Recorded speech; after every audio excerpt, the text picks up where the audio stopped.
these are things that I've learned along the way that our team has identified as some of the most important things. So you actually keep more of the money that you're making. You don't feel like you're out there alone. This might be the spark of interesting conversations you have with other people now with in this space and other franchisees where you might not have felt comfortable before approaching other people about the topic of finances. Now I want you to be comfortable. Honestly, too, thank you so much for the chat and for like the encouragement I've already gotten from several people in there. And I thank you, Jessica, for being here and everyone here want to pour into you. Before I get into that, some of you might not know me from a post. I've been around home investors now for almost 3 years. And I can't believe that. This is nuts. But I actually got approached to speak 2.5, 3 years ago at a convention because I am the author of Profit First for Real Estate Investing, that book. That's kind of where this started and why we're doing this, because we're going to teach you profit first. We're going to teach you the basics of knowing where your money's going. Honestly, there's some really simple things that even if you don't love finances, you hate finances, you'd rather not think about it, you love the shoebox full of receipts and just say, see you later.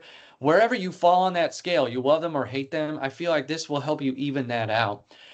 But this is where I wanted to help you because if you don't know me, my background is actually, I'm not, I look like the bookkeeper accountant, but that's not my background. My background is real estate investing. I read Rich Dad Poor Dad in high school or college, and that was game over. A good friend of mine gave that book to me, and I couldn't think the same way ever again. Did anyone else have Rich Dad Poor Dad in their life? Make a big difference in there? I'd love to know in the chat. Maybe ask some questions because since I can't see you or hear you, like that might just help me with some of this. So yeah, see some hands raised as well too. Cool. Didn't even know you could raise your hands on this thing. So yep, a lot of people. This seems like yep, I got a bunch of raised hands. So this is where that opened my mind. I got started in my early 20s working with a real estate company that was doing about 5 wholesale deals a month when I joined up. So they were outside of Chicago in the Northwest Indiana area. And it was crazy. We were doing lots of wholesale deals right when I walked in the door, but they wanted to scale up. They wanted to go to like different states, like not just Illinois, but Indiana, Michigan, Ohio, Kentucky, like all those 5 states right in the Midwest. So we started scaling up and we started, like we wanted to grow, grow, grow, just like everyone else. And unfortunately, we got to a place where we were doing 25 deals a month. And you say, David, unfortunately, what are you talking about? Yeah, those 25 deals were killing us. You know why? Because we were spending 26 worth of deals out the door. So if you want to know where this was really born, it was born there. In my early 20s then, I was actually on the leadership team. The last seat I sat in there was the finance seat, and I got to learn about small business finance, reading the profit and loss, the balance sheet, all that stuff. Honestly, the 101, the stuff that I want to impart over the next 10 weeks with our team to give you a fighting chance. Because if we all would have known on that team, the owner and the other leadership, like we all would have been on the same page to know, hey, bigger isn't necessarily better. Now, there's lots of people out there doing lots of deals, but they're actually keeping it. But they've got the profit first principles in place. I'm not against scaling. I'm not against growth. I am against scaling at all costs, though. I do not want you to scale yourself out of business. So that's what this is about. I'd like to just give a brief overview of what we're going to be covering, and then we're going to go into my topic. We're even starting this. If you have ever attended one of my sessions that I teach, I usually teach on profit first. I mean, profit first for real estate investing is a little bit my baby here with the book and everything and with what we're teaching. But I wanted to start with like even before profit first, there's something I needed to impart that I wish I would have known back then and what I wish I would have known from day one with my own company. And it's how to think like a CEO. That's what we're going to be going over today. And I don't care if you have yourself, there's one employee and it's you, or if you've got a team, you've got 10, 20, 30 people on the team. If you're doing one deal, you haven't started, you just got into SST, or if you're already down the road, if you're already a DA and you're helping other people, like wherever you are on your journey, like I want to help you today think like a CEO and what does that really mean? So we're going to go into that. I'm just going to do a very brief overview of the other weeks that are coming up that you won't want to miss. that I want to make sure that no matter what, you have the opportunity that you're going to catch some really great things. Next week is going to be the foundation and the profit first basics. I'm really excited about that because you get to learn profit first from the ground floor. And like these are the first things. If you've never heard of it, if you're already doing it, here's some of the things you can be doing. It's going to be a great week there. The next week is going to be real estate deal analysis and profit allocation.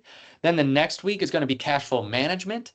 So it's like we're going to go from the deal analysis and making sure you know where to put your money to then how do we know where our deals are going, but how do I actually manage all the cash flow now? Especially if you've got a deal pipeline, if you're fixing and flipping, like what do I do with the money? How do I know where's what so I'm not overspending, underspending? Like where's every dollar going? That's one of the biggest things that we see in this space. So that's week 4 is that cash flow management. We have some other things too that I'm really excited to teach with our team. Week 5, operational and financial systems and processes, meaning if you get the foundation that we lay and you want to actually make it a system so you can buy back your time. Because if you're just doing all the things all the time, then it's like you might have financial freedom, but you're going to be working 80, 90, 100-hour weeks. Like that's not what we want. That's what week 5 is all about. Week 6 is definitely one of the more exciting topics that most people get excited about when we say these words. It's about KPIs, so key performance indicators, or the numbers you need to know to be watching out for, and financial analysis and scenarios. We're actually going to run through some scenarios in some businesses. Week 7 is growth planning and strategic decision making. So how do you really grow? And like now that you have the foundation, now you have cash flow management, now you know like some of the KPIs that you should be tracking. How do you actually plan for growth from there? Then the big one, week 8, Christina's teaching this. I'm super excited for her to teach week 8. I hate even saying this word because most of us hate this word, but budgeting and forecasting. So lots of people like to forecast, but the budget, that's not as fun, right?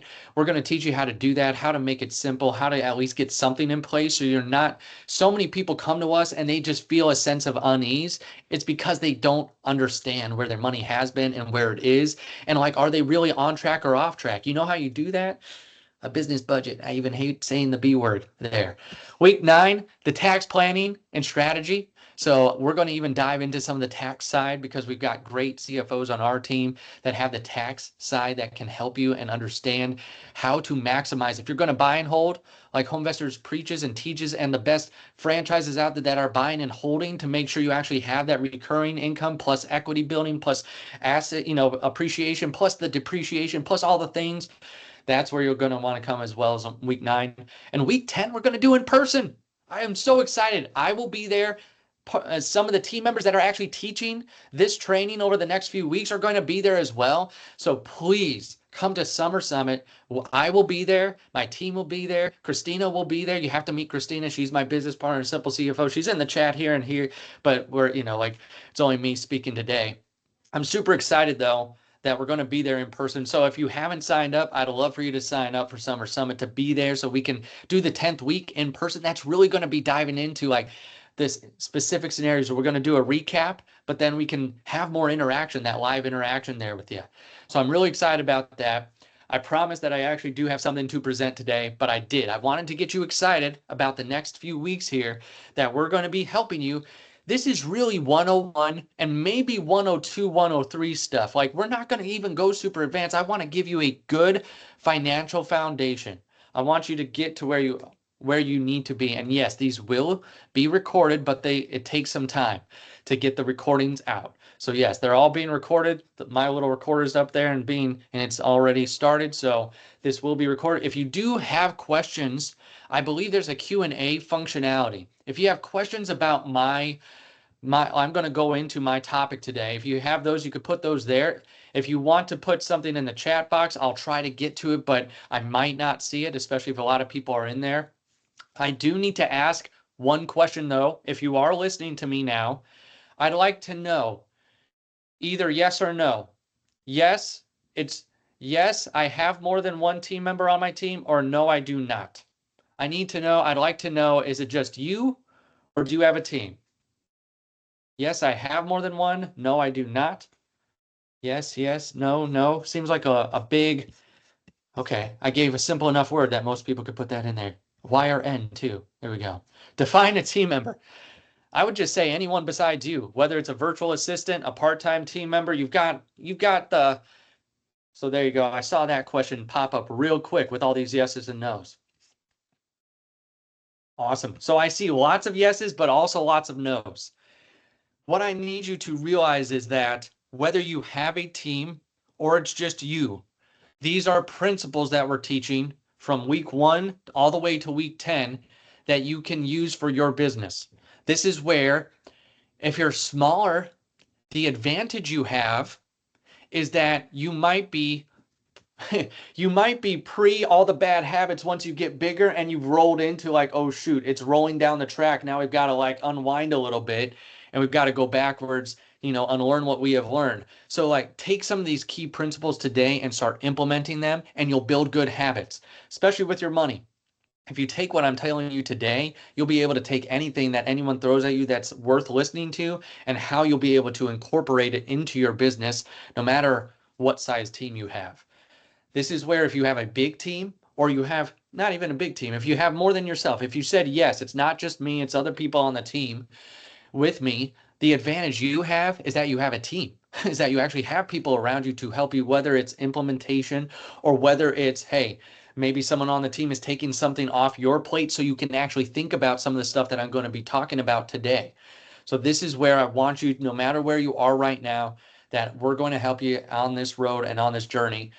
And this is where now I'm going to start my presentation, how to think like a CEO. I'm going to share my screen. I'm also going to make sure I have my phone here because I want to respect your time and I want to make sure there's time for Q&A at the end. So I'm going to, before I share, I'm going to go into slideshow mode. I'm going to hit share my screen. I'm going to hope that this works. I just need a quick yes from a couple people. Can you see my screen? Yes. Okay. Yes. Okay, good. One time I did that, share my text messages. It was not fun. So here we go. Just always ask. Looks like we can. So how to think like a CEO. So that's the book there that I wrote, Profit First for Real Estate Investing.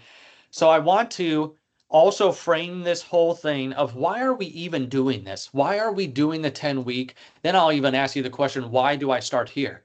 So this is where I want to make sure that you as an entrepreneur, a real estate investor, a business owner, you know why we're doing this whole 10-week program, this training for you. This is really what it's about here. I love this little image. It comes from a book also by Mike Michalowicz, who wrote the original Profit First, from another book called Fix This Next. He gives the business hierarchy of needs. Like, these are the foundational things you need in order to operate a business, where the first 3, you go through that cycle over and over until you can start to get impact and legacy. That's when you're starting to give back. But at the beginning, you're stuck in that cycle of sales, profit, order.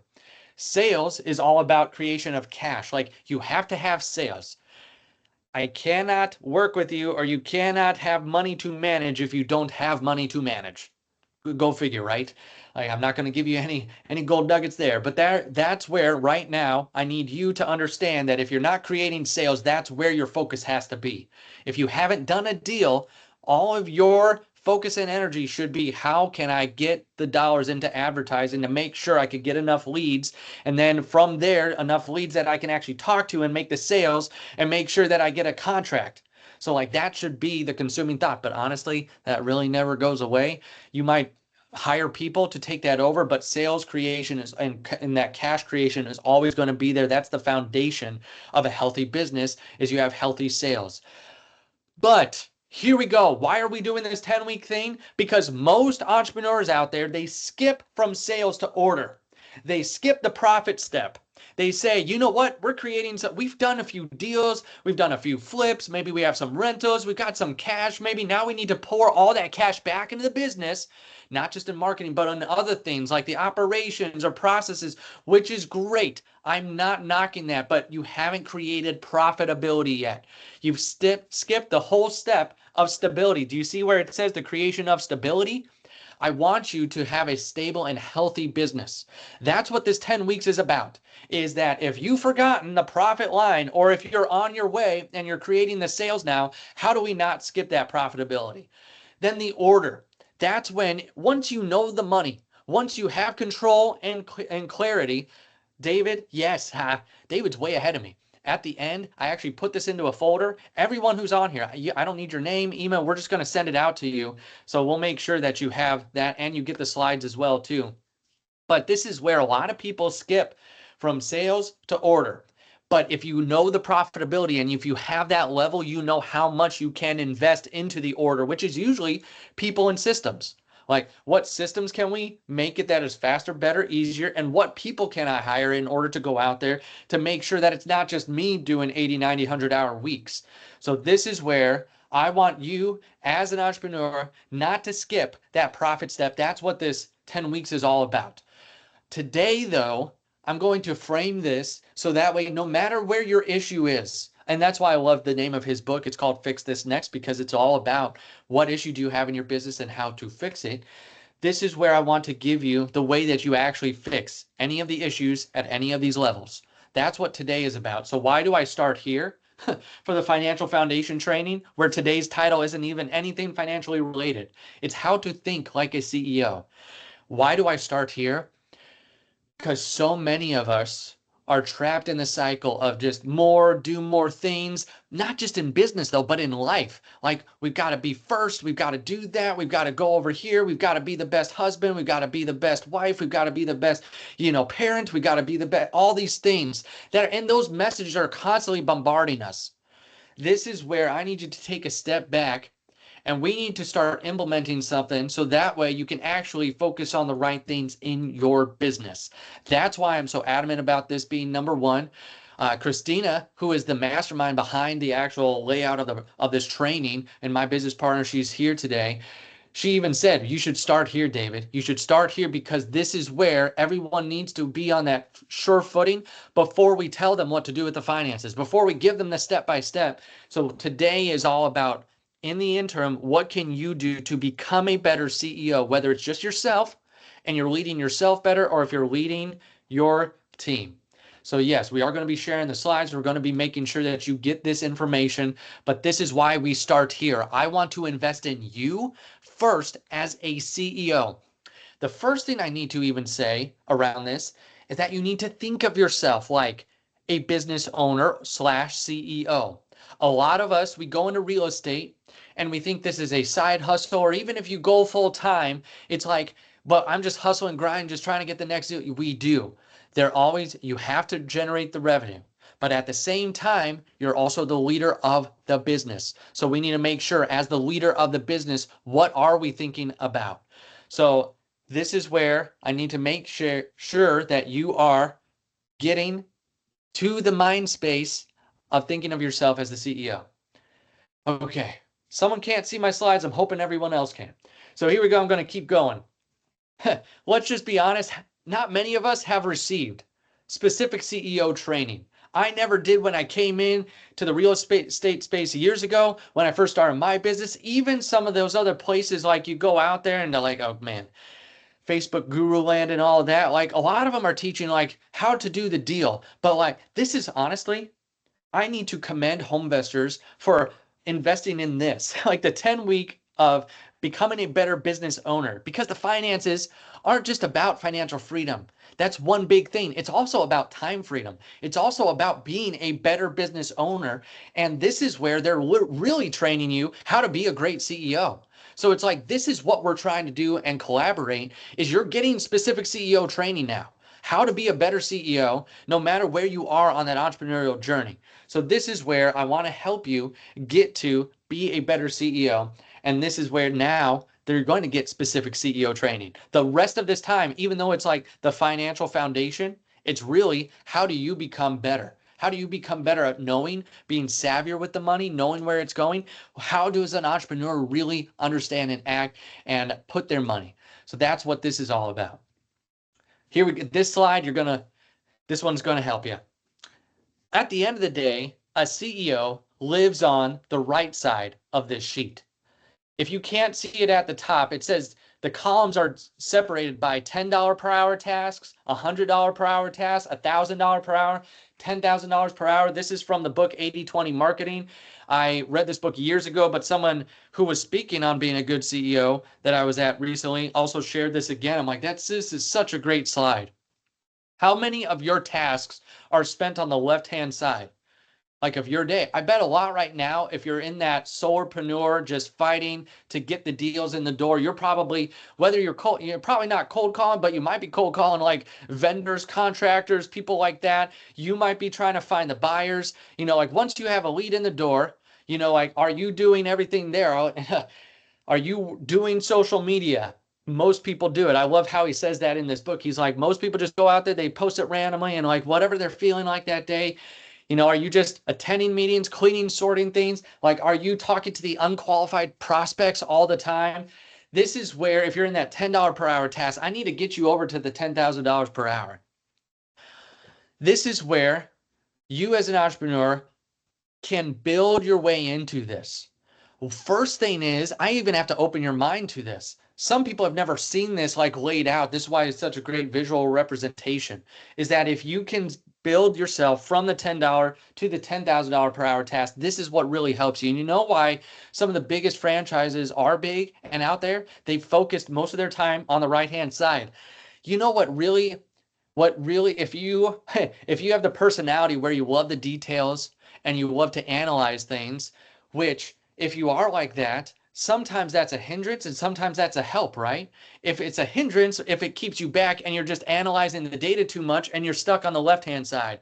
But it's good if you're analyzing the right data, because if you're analyzing the right data, it gets you to the right-hand side because you can make better decisions to be able to get to where you want to go.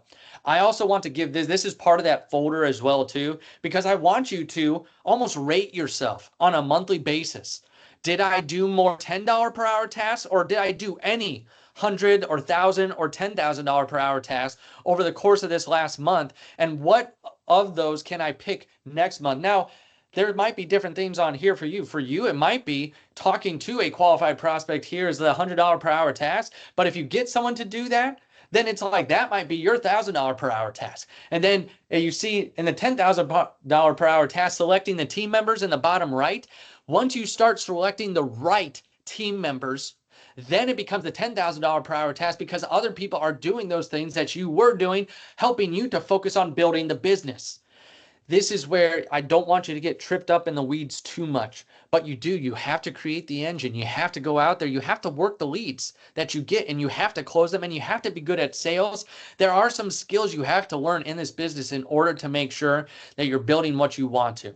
I do want to give you this slide because these are the things that will help you know if you're on the right track to actually thinking more like a CEO, because a CEO does more of the right-hand side of these 10,000, the 100, the $1,000 per hour tasks. I know some people who do $100,000 per hour tasks. They get in the multifamily and then they're building real big and they've got some big deals going on, and but they work themselves into that. Not a lot of people start there. This is where you might have to start on the left-hand side and work yourself up. So then from here, the rest of the time, I take most of my training as a CEO from this book. Oh yeah, no, thank you, Bernardo, but I'll make sure you have that chart as well too. The rest of what I'm teaching here, my mentor is Keith Cunningham. Now, when I say mentor, I watch all his YouTube stuff. I read his book. Here's a quick fact on him. A lot of you said you read Rich Dad, Poor Dad. That's Robert Kiyosaki's the most famous personal finance selling book of all time. It got a lot of us into real estate, it sounds like, from the chat. Keith Cunningham, it came out a few years ago, is one of Robert Kiyosaki's rich dads. He was one of the investors in Hawaii when Robert Kiyosaki was starting to invest and getting the rich dad advice. He was one of the two. So this is someone who knows business, who's been in business a long time. You should read some of his other books. He tells how he lost $100 million and then came back from that. He's got some crazy stories. I have to be very careful here. I teach profit first, right? So that should be my favorite business book of all time. This is my favorite business book of all time. Excuse me, The Road Less Stupid. So if you don't have it, if you're our client, I send it to you. It's that important. But if you're not, you don't work with us, I would highly recommend going to Amazon, purchasing this book. A lot of the concepts I'm going to teach are from this book, but it's not just that. The concepts I can't teach you are like the other 40 chapters. I can give you the first few chapters, which teaches you some of the key items that I'm teaching you here today. but it's about 47 chapters, and a lot of them in the later chapters are not sequential, meaning you don't have to read them from left to right. He literally gives you a book of some of the most common business issues, and instead of saying, here's how to fix it, he says, here's how to think about it, and here's questions to ask yourself. This is like a CEO's foxhole manual. Like if I'm in the trenches and I'm out there and I'm facing an issue, I need to turn to a page and I need to ask myself a good, hard question. This is the manual for that. So if you get nothing else from here, you tune me out the rest, but you get this book and you actually start to implement it, you will see your business grow, but a healthy growth because you'll be asking yourself better questions. If I had to boil it down, has anyone read John Maxwell's book, Good Leaders Ask Great Questions? Anyone read that book? If you have, you know that he says like the number one thing a leader can learn as a skill is the art of asking questions. Like that is where if you can learn to ask the right question, you can become a better leader. That's usually our cap. Our cap as a leader is usually we don't know the right question to ask, or even if that question is out there. Like, what is the question I should be asking myself? Sometimes that's the best part. You go into Homevestors and you go to Summer Summit, or if you go to the December convention, some of the best questions you could ask a seasoned franchisee is, what questions am I not asking myself? What now am I not learning that I should be learning, that where you got the bumps and the bruise and the bruises, the scars to show me? So that way I can sidestep some of this stuff. This is why we're teaching this, because we've seen a lot of the bumps and bruises along the way. So this is what I'm going to be teaching you. And then first thing, I have two main points today. The number one thing is this question. What is the number one most important job of the CEO? Does anyone want to take a wild guess here in the chat? Be courageous, be bold, and put it in the what do you think is the number one most important job of the CEO? I'm just very leading others. Great answer. I would not disagree. Amy, I want to send Amy something.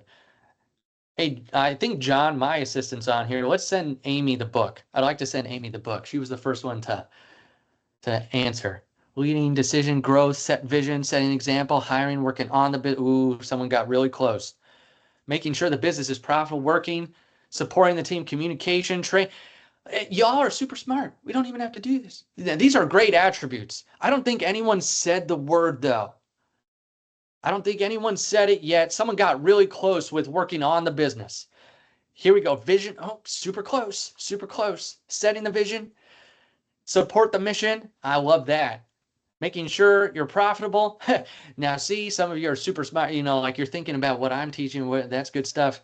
Understand the business, keeping the company solvent. I mean, these are really good. You know what the number one thing is? Here we go. Thinking time. Oh man, this is the number one thing you can do as a business owner. If you wanted, you know what wasn't on there on that sheet, the dollar per hour task, thinking time. You know why? Because it's literally like $1 million per hour task. You know why? So few engage in it. Number one. Number two, most people don't give themselves enough time to think. All those answers that you gave me are incredible answers. None of them are really wrong. Like you have to do all these things to be a great leader. The number one thing though, I would say is you have to think. You have to sit down and give yourself the space to think. When someone said working on the business, I would say that was one of the closest ones because it's like you have to sit down to say, what are the real issues here in the business? So many of us, I heard this one time. You want a statement to write down? I was at an event and this guy said this from stage and I felt so like he was pointing at me directly. He said, so many of us are fighting fires in our business, right? All the time, every day. There's always the fires. What we don't realize is that we are the arsonist. We're fighting fires all day, but we're the ones lighting them. You know why? Because we haven't taken the time to think, to really dig into, okay, this thing keeps happening over and over again. How the heck do I get it to stop happening? This is where I want you to be able to have a time and a place. So we're going to talk about this. This is also, I need to also get this into your mind. If I can build this thinking time into your daily, not daily, it doesn't have to be daily, but if I could get this into your business, you will also glean so much more from us teaching you profit first and the cash flow management and all that stuff if you give yourself time to think about what we said. What do you need to implement right now? What is the best course of action for you? What's the one thing you can take away? These are all better questions than I need to do all the things and everything that they're giving me, I just need to implement. No, usually a better question is what's the one thing I can do from here that would make the most impact in the business right now? This is how I'm going to teach you. So I'm going to teach you the disciplines of thinking time. There's also like he gives the actual steps of how to have a productive thinking time, like when you sit down, so you're not just staring off into space thinking, what do I think about? So I'm going to give you that as well too. That's a more point by point thing, but I'll tell you about that in a minute. So before I go into the 5 disciplines, do you know where the best solutions come from for answers? It's not when we're in a rush. I love this book. Okay, I'm a huge reader. You don't have to buy every book that I recommend. I would recommend buying The Road Less Stupid though. This is another good one. If you feel burned out, overtired, overworked, it doesn't matter if this is in your personal life. It doesn't matter if it's in your business. This book called The Ruthless Elimination of Hurry. When we're in a hurry, we're not at our best to be able to ask ourselves the right questions. Has anyone, let's be real here. I'll give you a real story. How many, you don't have to put this in the chat. This would blow up the chat probably. How many would say you like to be early versus on time? There's probably people out there that you like to, or versus late. You know, you're always early. You show up at the events. If Homevestors starts at 9, you're there at 8:15 because there could be traffic. There could be things. You know, it's like whatever it might be, you're going to be early. There's some people that are on time. Usually the core, you know, there's a middle group, usually a lesser percentage. Then there's a big group that's late. How many of you would identify with if it weren't for the last minute, nothing would ever get done? So there's the other side, and we're always rushing. Okay, let me be real here. I like to be early. And sometimes when I like to be early, I may have a spouse that's on the other side that likes to be late to most things. And that has sometimes caused that division in our marriage. But do you know who in that relationship is usually in the most hurry? Not the one that's late. Me. Like, I want to get there. I want to get out the door. I'm creating this sense of anxiety and hurry. Like, I want to get, and that, oh my gosh, I did that for so many years. Thank God I have a patient wife who loves me and still with me. But this is something I had to learn. I had to learn where I'm like, you know what? I will get there when we're supposed to get there. And if we have to be a little late, I will be there when, especially because I don't want to break that relationship with my spouse. I want to be respectful to the people over here, but it's not worth breaking the relationship that's more important here. And that's something that I had to beat into my head. And that's where a lot of us, when we're in that hurry, you know, like when I'm trying to get my daughter in the car in the morning for school and I'm in a hurry, I'm not usually nice to her. I'm not usually thinking of the best things for her. I'm not thinking, how can I be the best dad right now? No, I'm thinking, get your butt in the car, girl. And that's where we need to slow down. How does this apply to your business? If you're always in a rush, if you're always just feeling that anxiety and angst, you're not going to slow down enough to focus on the things that really matter in your business. We are so bad at prioritizing as a whole of what really matters. And I want you to be able to slow down. This is where the best solutions come from, not from a place of hurry, but from a place and time that we've designated. Whether this might have to be an early morning before people are up, this might have to be late at night after kids go to bed. This might be the middle of the day because you're an entrepreneur. Maybe you can schedule time, 30 minutes, an hour to think at some time when, you know, other people might be working, but hey, you've got Mondays at noon or Fridays at 3. It's like you might have some flexibility. No matter what, I want you, if you're feeling that overwhelm and that tiredness, this is a great book. This is just like a side, it's like a side suggestion, but it's also like the main suggestion if you don't have the time built to be able to have some margin in your day. Because the rest of the time we're going to be talking the next few weeks is how to build margin and like a safety net in your finances. You know where it starts? Becoming a person that isn't hurried and filling up everything everywhere all the time. You know why we do that with our money? Because we do it with our time and with everything else. And then you have Silicon Valley. You've got the people out there in tech that are building those phones that are making you addicted to it every single day to just be like, get me the dopamine hit. That's filling our time. So I'm not preaching against you. I'm saying that this is more about like, if you want to be a great CEO takes time. Here, there's a great story in the book, The Road Less Stupid, of Keith Cunningham asking a guy, for like $80 million or something, some large amount of money to start and fund a business, get a loan.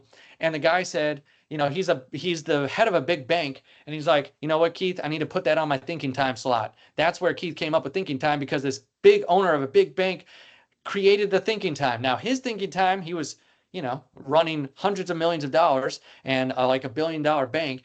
And he said, yeah, Keith, I'm going to put that on my thinking time from like 3:45 to 4:45 next Tuesday. Like, he scheduled it out to think about that one thing that he had brought to him.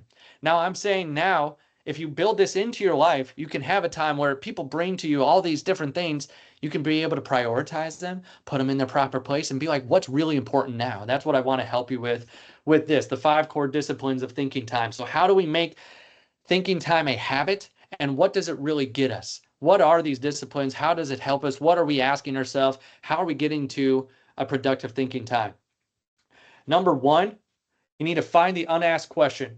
So if you're going to have the 5 core disciplines of thinking time, if thinking time is that main thing, this is what we all need to do. How do we actually do it? We need to, number 1, find the unasked question. What does that mean?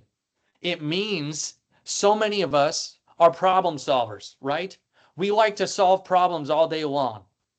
Well, if I ask that in the chat would blow up again. Do you identify as a problem solver? But this is where a lot of us aren't solving the right problems because we're not finding the right question to ask. That's where we're going to give you how to find that in your money specifically over the next few weeks. But now I need you to be thinking, how do I find that question now in my business? Here's 3 common characteristics of a great question. Here's when you know you have the $1 million question. 1, it provides insight on what the actual problem is that needs to be addressed. It provides insight to the actual problem, not the surface level problem, but the real problem. That's characteristic number 1 of a great question. Number 2, it simplifies the problem and makes it solvable. Don't you hate those open-ended questions where you're like, the answer could go either way. It's so ambiguous. I hate that. You have to make it easy enough to solve, simple enough that you understand it and you can solve. That's another characteristic. The 3rd final characteristic of a great question, it expands the number of possibilities to solve the problem. So it expands the number of possibilities to solve the problem. Meaning, now you might be able to say, instead of just having a yes or no answer, like, what are the different options that we have available? Those are the 3 common characteristics of a great question. Number 1, it deals with the real problem. It makes it simple, and it also helps you expand the possible solutions and improving your situation. So that's finding the unasked question is number 1 discipline of thinking time. Number 2, you separate the problem from the symptom. Separate the problem from the symptom. This is so, oh man, this is why we're here. This is why we're teaching this. Because so many people think, oh, I'm running out of money. Running out of money is usually the symptom, not the problem. Like, the core problem is usually what I was talking about up here. We're so hurried and filling everything in that we think we get some money in and we just have to spend it all on everything else. Like, you need money for advertising and you need money to run the business, but like, we need to make sure there's also money to pay you and that you're growing and that you're healthy and that you're profitable. It's like, we have to make sure you're solving the real problems in your business and not just the symptoms of those problems. That's where I'm going to teach you one other concept in a little bit of how you figure out the real problem. But this is where a system would really help for that. And that's what I'm going to teach you in just a few slides. So that's number 2. Number 3, check your assumptions. This is a big one. Oh man, when you're solving a problem and you're asking yourself questions and you're going into thinking time, because why do you think you ultimately are thinking to solve a problem? You need to check your assumptions. What does that really mean? It means, what am I thinking before I start thinking? Like, that's really what it means. What am I going into this problem with based on my interaction with what's happened? I don't know if you've ever had this happen in your business before, where you make a decision and maybe your spouse catches wind or maybe a team member and they don't know the whole story. And then they come after you and you're like, hey, whoa, whoa, whoa. Like, You don't even know what happened here. Like, let's have a dialogue. Let's talk about this before you get all like up in my grill. I've had that happen on the team multiple times throughout my career. I've done that with team members. You know where, you know what that usually is a sign of? There's another, oh shoot, way too many book suggestions. Another one, Patrick Lencioni, The Five Dysfunctions of a Team. It's usually a sign of a lack of trust.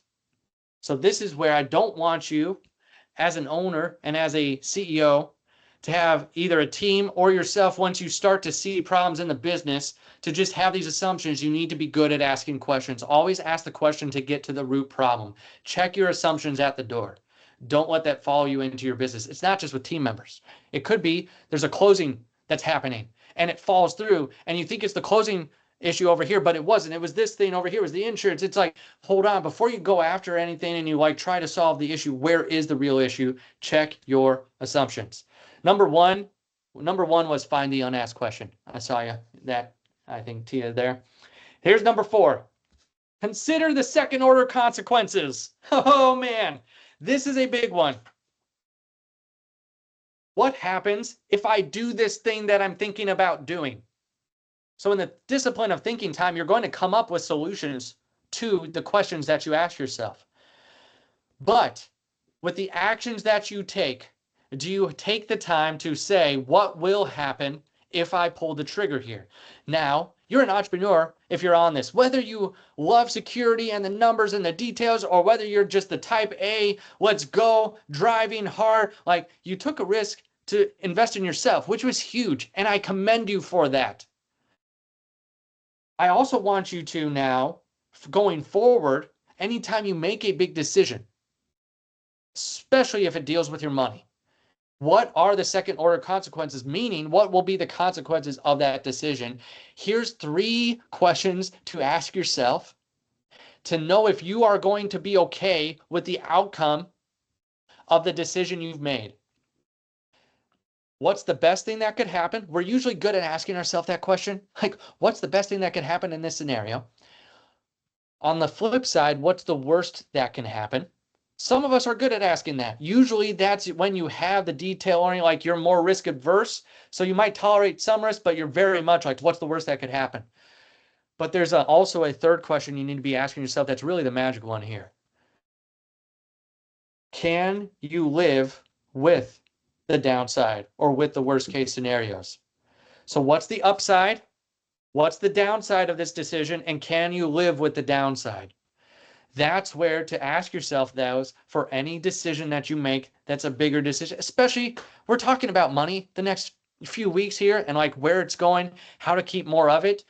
Be asking yourself, okay, if I invest in this thing, in this person or this process or this new system, what's the upside? What's the downside? And can I live with the downside? That's a great way to go into something where you're not always just like pulling the trigger, but then you're also not always stopping yourself from pulling the trigger when you should pull the trigger.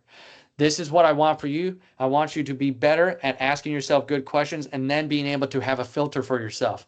The 5th one, create the machine.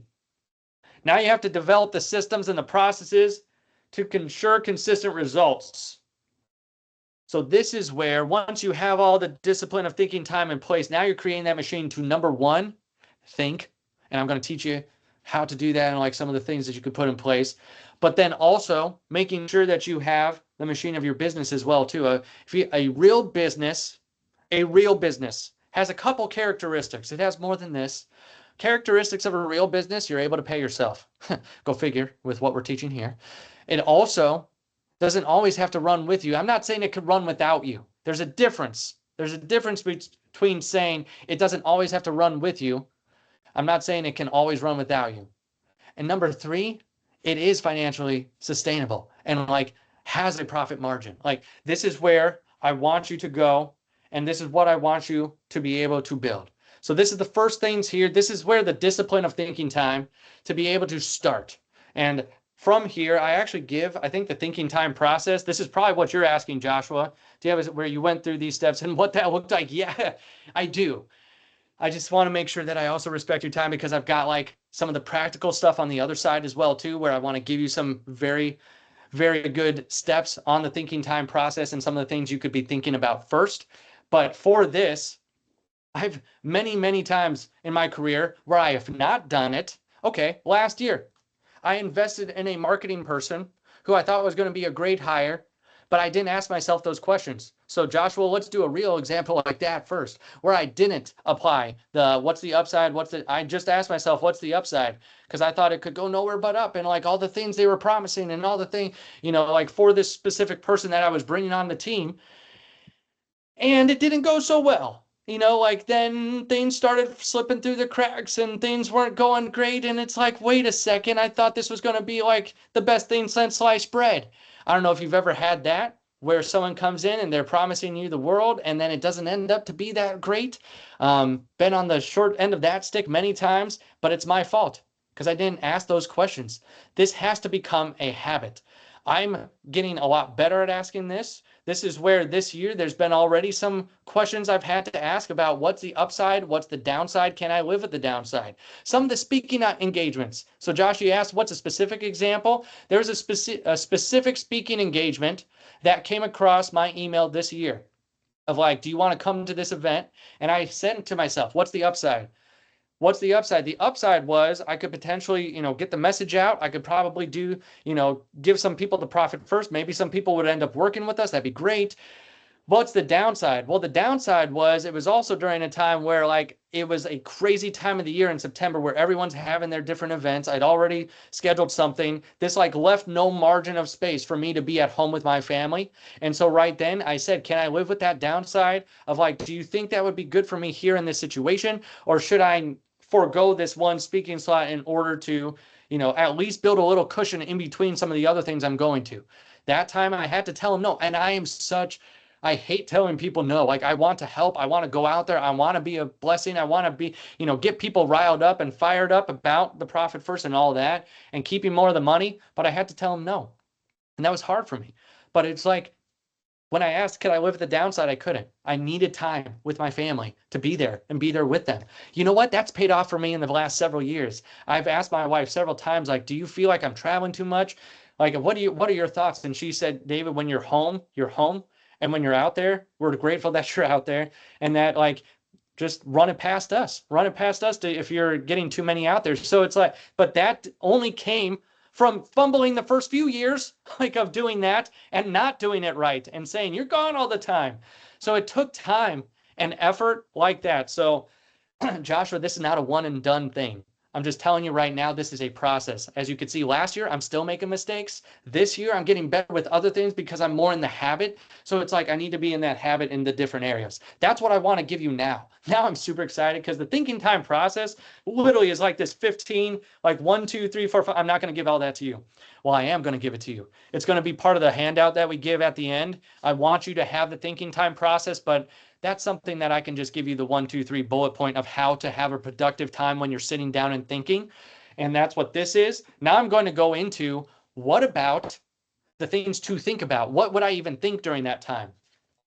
These are the 3 most important roles or the 3 most important things to think about when you're in your thinking time. Okay.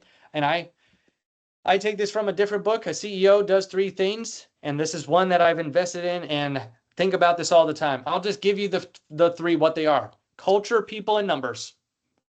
Culture, people, and numbers are 3 things to always be thinking about. And here's some of the things to spark some of the questions for your first thinking time. If you go and do a thinking time after this, especially once you get that document that I just showed you there, it literally has like the 1, 2, 3. It also has a recap of the 5 core disciplines of thinking time. So if you needed that recap, plus you wanted to know how to have a productive sit down time, that's what that sheet was. What I'm going over now is like, what do I think about?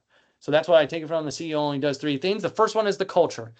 Like this has been such a big buzzword, right? And if you're like, well, it's just me. Like, what do you mean culture? Oh, you're creating it right now if it's just you. If it's just you, I don't want to ask this in the comments because I don't want you to have to put your name with a yes or a no. But if you have a spouse that's not in the business with you, so this is someone that's not on board with it, maybe they are on board with you doing it, but they're just not in the day-to-day. You might be creating a culture at home centered around your business. and centered around what's happening in the business? And do you bring the problems and the struggles home with you and your spouse and children feel it? Or on the flip side, do you have a team and they feel it in the day to day, that the culture is not being built to the best of its ability? Because here we go. I'm going to help you with some of the things to be able to think about, do I have a good culture, or how do I create a good culture, or what would I take into my first few thinking times? Number one, define your culture. If you don't define it, it will define itself for you, usually by the lowest common denominator. Your culture is usually defined by what you tolerate. Does that make sense? By what you tolerate. That is usually how your culture is defined. So if you don't tolerate, the crap that goes on, then great. You probably will hold the business to a standard of excellence. But you need to define it. There's great books out there. Some of the people even gave, in the what does a great CEO do, or what's the number one thing, vision. You got to have that vision for the business. This is where, too, I'm going to give you some actual tools that will help you during your thinking time, that you can corral all your thoughts here if you want something like that. But number one, you need to define your culture. Like, what are your core values? Do you know who you are? Do you know what you want your business to be? Do you know that what are you as a business? What's your core purpose? Why did you start your business? That question is going to come up next week on your quiz. Just kidding. But this is where, as a business owner, why did you start the thing that you're doing? This is where you define this. You know why you define this? You know why? Because when the going gets tough, you'll fall back to that why and to the things you have set up. If you have nothing set up, you will literally just fall back. I don't want you to be there like I've seen so many entrepreneurs. This is also, okay, if you define your culture, it's the secret to number 2 and number 3, the people and the numbers being on the right track too. You can systematize your culture or systemize it. There's a great tool out there called 90.io. It's literally management software, like for leadership teams of any type of business. And this is where, even if you're a one-person team, it's super cheap. It's either free or it's like, one user is not that much. This is where I would highly recommend something like this to keep the management, the leadership numbers in place. Now, this is where a system like this can help you get to where you want to be, but it helps you set up the first things, like here. The VTO there, it's a vision, traction, organizer. That comes from the book Traction. But it's like, what is your core values? What is your core purpose? Why are you starting this? Do you have a big 10-year goal? This just helps you to frame, like, what is the business skeleton? I don't know if you've ever heard the words business operating system, like the book Traction or EOS or Gazelles or Scaling Up by Vern Harnish, those type of things. This type of system helps you to put that in place. Here's why I tell you, even if you're a solopreneur right now, I was running a meeting where we would work on the business, literally like a thinking type meeting once a week. It was me and John Cruz, who's here, who's a virtual assistant in the Philippines, but he's been my assistant for 10 years. He's seen me ups and downs, backwards, sideways, forwards. Like, he's been with me for 10 years. We were doing a level 10, like a work on the business type meeting with a system like this when I first started Simple CFO. This is where, no matter how big or small, this helps you to create a system that you make it a priority to start putting the right things in place. Because if you systematize things, this is where you start to buy back your time. We'll talk about that later on, though. This is more in depth in week number 5, I believe. So come back for that one as well. This is where you can also run productive meetings. Here's something you could be thinking of. Even if you don't have team members, but you have meetings, whether it's with title people, lawyers, attorney, like the buyers, the sellers. It's like having a productive meeting one-on-one with someone else.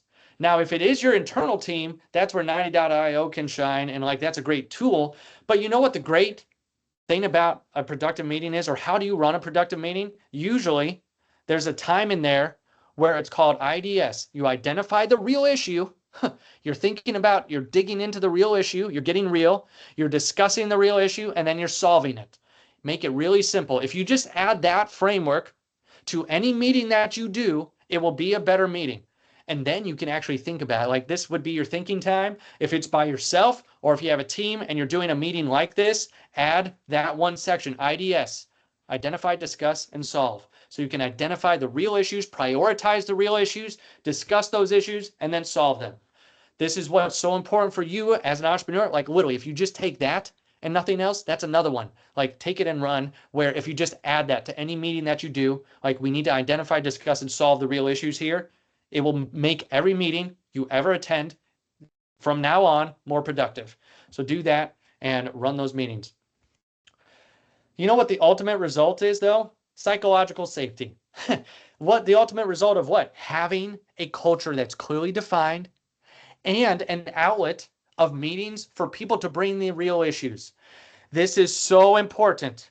If it is you by your lonesome, this might be where you give your opportunity to your spouse to ask the questions of the business. Or if you have issues in the business, maybe to run it past them if you need to. Or if you have a team, this is where you give them the opportunity to bring the issues to you. Do you ever have got a minute meetings? I hate those, right? Maybe you still have a W-2, or maybe you have the team members that come to you and just say, hey, you got a minute? Like those types of things.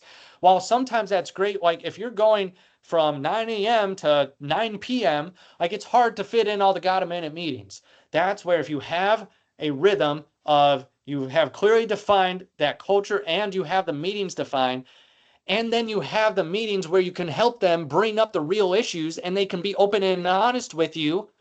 That's the real benefit, because then you have team members who will be honest with you, that will trust you. Okay, Joshua is asking me for scenarios. Here's one for you. I was having an annual meeting with this type of framework, but that's kind of more of a whole thinking day with the team. Like you think that thinking time is the most important, like think about a whole day of just thinking about the business and thinking of what's going on. And we were doing a trust exercise around the 5 dysfunctions of a team, and we had to rate all the different levels of the 5 dysfunctions. The first level is trust.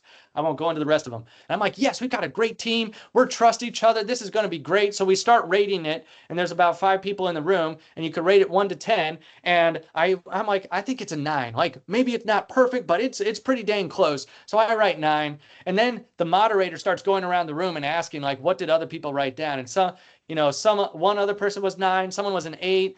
Then I hear a 7 and then like a 6. I'm like, what? Wait, what? What's going on?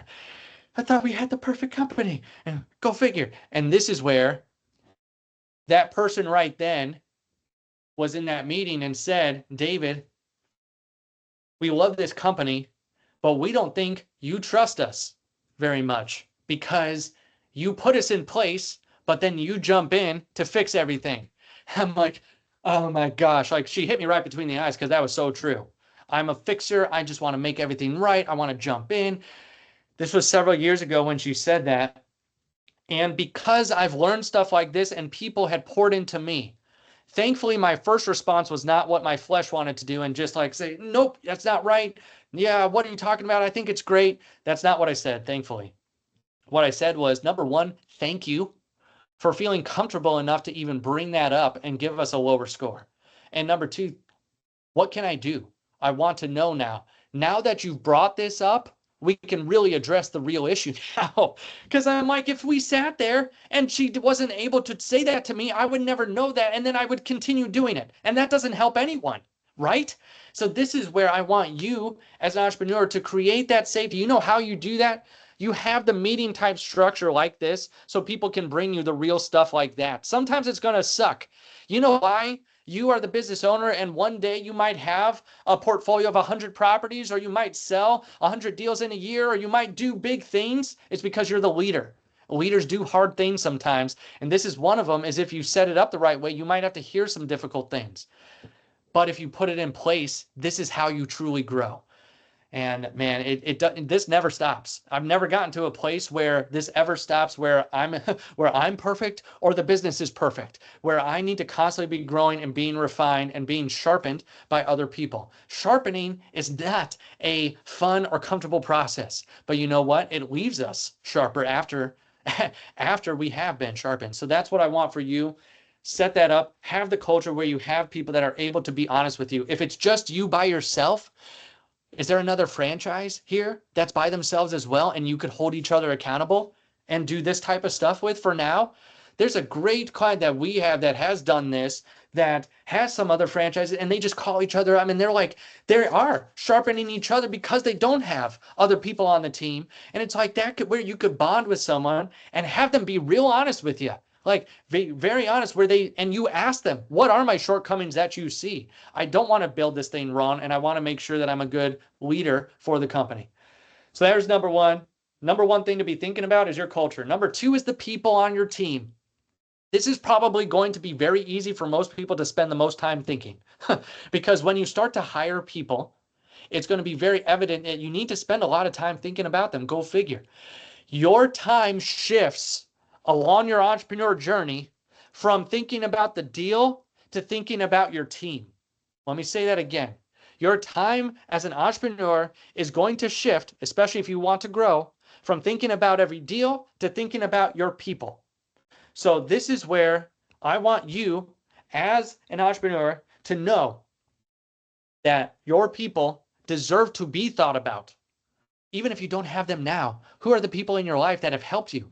Who are the people that could help you? Sometimes we don't even think about the people in our network. If you're a solopreneur right now, have you leaned into home investors and been like, hey, I need some help here. I need this thing. Don't be that lone wolf that goes out it alone and then you get taken down because you're not a part of the pack.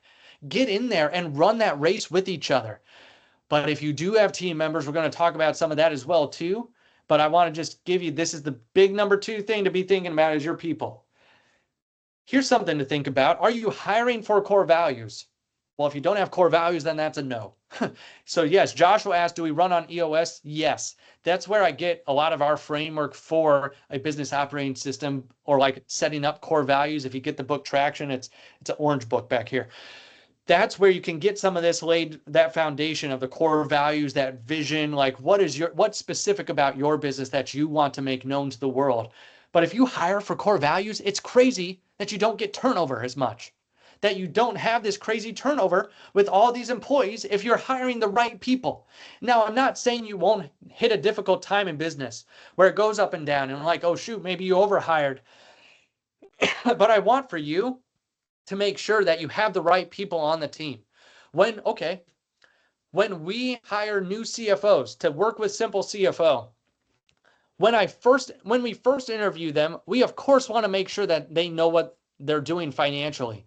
But even more than that, I need to make sure they fit our core values, who we are as a company, because that's what we're going to hold them to. Because I want to deliver not only excellent service, I want them to know that each person that works with us, that we care. That's where if you hire for the core values, I've seen so many people that actually do this, that have team members that stick with them 2, 3, 4, 5, 10 years. Like the longer they are, they stick around with them because they love the company. They love the owner. They love the vision that you've created.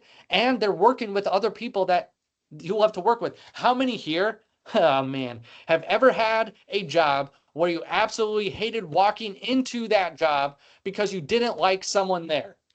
They didn't fit in. You don't have to answer. That's a little bit personal, but it's like, I bet all of us, I've been there. Oh my gosh, what was it? It was 2015 and I was in an office. I was working at a railroad industry where a guy was a foreman and he would tease us mercilessly. He would absolutely just come in there and so we had to report, like other guys were reporting him even. But you know what? There was nepotism. Like he was like the son of someone and like always got the slap on the wrist. That made it even more infuriating. I don't know if you've ever been in that situation, but you don't want to create that type of environment, right? You don't want to be there. So hire for core values. It will save you two things in the long run: time and money. Time because there won't be turnover, and money, or time because there won't be the turnover and you get people there for a long time, and then the money because then you won't have to go out, hire another person and lose all that time, lose all that effort. You have to jump back in. So that's where I want you to hire for the core values. You need to develop leaders, not just employees, not just the thinkers, not just the doers, but the thinkers. I need to buzz through this. I didn't know what time it was. Invest in professional development as well too. Not just for yourself. So many here, like you are coming to this training now. Do you give any type of training like this to the people on your team? Or if you're just a solopreneur, be thinking about this as you hire team members. Like, is there something you could all watch together? There's some really great people out there that give the motivational type stuff, or they teach the basics of like being a good operations person, like a COO, if that's who you're hiring, or an admin or a bookkeeper or whatever it might be. Invest in your team so they know that they're not just a number to you. They are a person, and there's someone that's there to be a part of your team, and to also grow as well. Then become a world-class communicator. Read this book, Crucial Conversations. I don't have enough time to get into this one. This is actually, I think, one of the things I give you as well, too. I give you also an outline of this book because this is to help you in your personal or business life of if a difficult conversation comes up, how to actually handle that conversation with a framework. Like, what do I actually do here? What do I do if I know that this conversation is turning emotional? That's what this book is all about. That's how you keep the key people on the team, is you become the world-class communicator so that they follow you, but then you also know how to interact with them. Third thing, the numbers. I know that this was all about thinking like a CEO. I've talked way too long. I'm going to go into this last one, but this is what we're going to be talking about the rest of the time. How to help you with the numbers and what to be thinking about. The culture and people are going to be a good reflection of, like, do you have the numbers to even know? Can you hire someone? Can you invest in the systems? Can you do all that? That's what we're here to help you with the rest of these weeks. Do you know your numbers? Do you know where they're going? Like, do you have a simple financial dashboard? That's one of the things we're going to be teaching and talking about and helping you with. And then do you know that you have regular financial reviews and what you should be reviewing? This is also some of the things that we're going to be teaching on to help you ask yourself the better questions. This is how you know, especially with a system like Profit First. If you know where your money's going, it's easier to have these financial reviews. The cash flow management and the Profit First mentality. This is another big thing with the numbers is, do you know where every dollar's going? Are you paying yourself first, or are you paying yourself anything? Are you building cash reserves? Do you know where your money's going, especially if you're fixing and flipping and you've got lots of flips going on? That's where I've seen solopreneurs be in the same struggle as the person that has, 5 different territories. It's like, that's where, if you have those flips and they're going on, like, do you know where all the cash is going? Do you know that if you're scaling up too quickly? Do you know if it's going in and out of the back door? Like, this is where I want you to have a fighting chance to give yourself the best chance to be able to have the money that you want from the business. These are the 3 big areas: the culture, people, and numbers. We're going to help you with the numbers. If you have the right numbers and you know them, you can invest in the right people, and you can invest in the systems that I was talking about to make sure that that culture can be in place, not just as some writing on a wall, but like an actual system that you roll out to the rest of the people as you start to hire the right people. So that's why I'm super excited about the rest of this time, is that we're going to be teaching this concept. So here we go. That's what we're going to be teaching next week, Profit First, and some of the basic numbers from Profit First, what you should be tracking. So to end, what is the number one most important job of the CEO? To think. Thinking. I want you to know exactly where every dollar's going, and to have financial freedom, and to have all the time freedom you want. But you know where it starts? Thinking about the right things. Prioritizing. When you show up next week and you learn Profit First, you take some time to think about what we taught next week and how you're going to actually implement it. Because it does no good if we just come up here and teach if you don't actually do something with it. Then we'll just be like any other teacher that you've ever had any time in your life. We want to be different. You know how we're different? You partner with us to be thinkers. Thinkers that also go out there and then execute on the best thing to be able to take action on. So here we go. Let me see here. Why Simple CFO? This is why are we doing this again? Just to recap, to teach you about the profitability. If you need help with the profitability, that's what we're here for. I'm about to go to question and answer. But at the end, every time here, we're just going to always give the opportunity. If you want to work with us, this is how to book a call, all that type of stuff. So we're more like a financial GPS. That's what we are, not just a rear view mirror like a bookkeeper, CPA. I love them to death. You got to have them, but you need to know where you're going. So if you need to know how to prioritize your finances and ask the right questions, that's what we're doing with a part-time chief financial officer. You don't need a full-time. You don't even really need, a super high paid, part-time CFO. You need someone that comes in there that does the right things, that gets you to where you want to go. So that's what we do. Empower you to be the CEO, to think like them. That's where we come in. If you need hand-holding, like, we're going to teach you a lot of the foundational stuff, but if you need someone that's customized to your business, that's what our team is there for. So we're going to teach you everything that you need to know from a foundational level from the finances, but if you need help, that's what Simple CFO does. We make sure that you have the right bookkeeper team in place, and we start to manage them so that way you don't have to. We implement Profit First for you, and we implement a dashboard. So that's what our team does. to make sure that you are on the right track financially so that you can invest in the right people and the right culture. So that way you are investing in the right things in your business. But a lot of people are just running around like chickens with their heads cut off when it comes to their money. I don't want that for you. And these are just some of the people that have attended some of the things. Jim, Ian Scanlon, Blake Walker, Jeff Holtz. Jeff was here today. Thank you, Jeff. I appreciate you so much. He's had me speak to his room several times. This is what you're getting, and you don't have to scan anything for this stuff. We're sending this to you. We're sending you my slides, which includes the CEO Power Pack, which is like the Crucial Conversations and 90.io profit first type stuff, the art of that thinking time that I told you I'd give you, like the 1, 2, 3 step of like, what do you do in order to have a productive thinking time, like that outline and framework. And someone asked for that $1 per hour sheet. I am giving that as well too. So if you were a part of this, you just get that. There's no other thing. You just have to sign up for this event and for the training, and you're getting that because we just want to pour into you. This is not the only things you're getting. You're getting more stuff each week that you come back. So this is where we want to give you practical tools that will help you